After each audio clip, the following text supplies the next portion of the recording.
Hi everybody, Neil Malik with Knack Training here, bringing you another Everyday Office video. And in today's video, I want to discuss what a custom list is and how you make one in Microsoft Excel.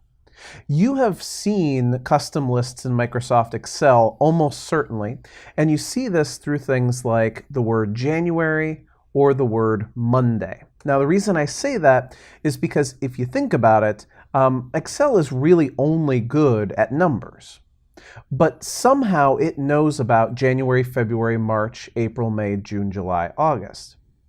And so if you select the word January in a cell like this one, and you put your mouse in the bottom right-hand corner, giving you this black plus sign that is the AutoFill handle, and you click and drag down, it'll autofill the remainder of the months. And the same way goes for Monday, right? If you type in the word Monday, and then you autofill down, it'll give you the other days of the week.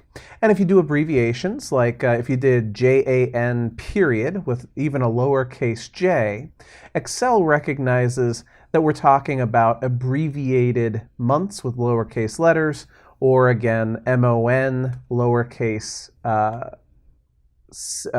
lowercase days. And so if you had a setup where, for example, you had different cities where your offices were located, or you had different departments, things like that, these could easily be saved into Microsoft Excel as a custom list.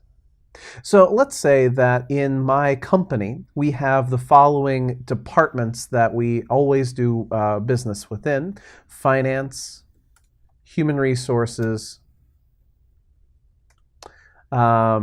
production, and operations.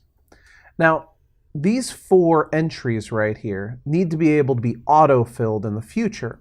So what we do is we highlight those four entries. We go to the File tab in the top left-hand corner of the screen, and we trace down to Options. And when going into Options, you want to go into the Advanced area over here on the left, and then scroll down until you find the area for Custom Lists. You can see right here the button in the middle, Edit Custom Lists.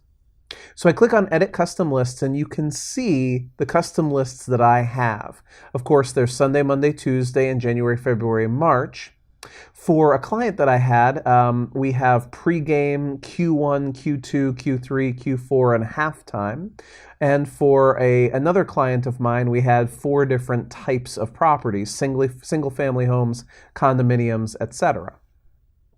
And so now we want to create a new list with finance and human resources in it.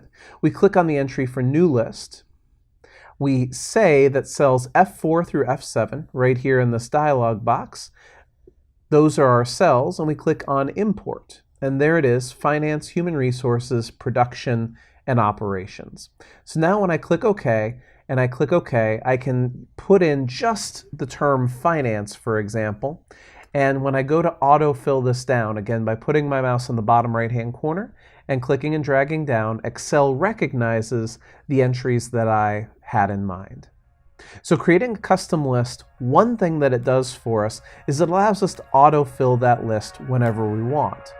In tomorrow's video, we're going to see how this also works with sorting.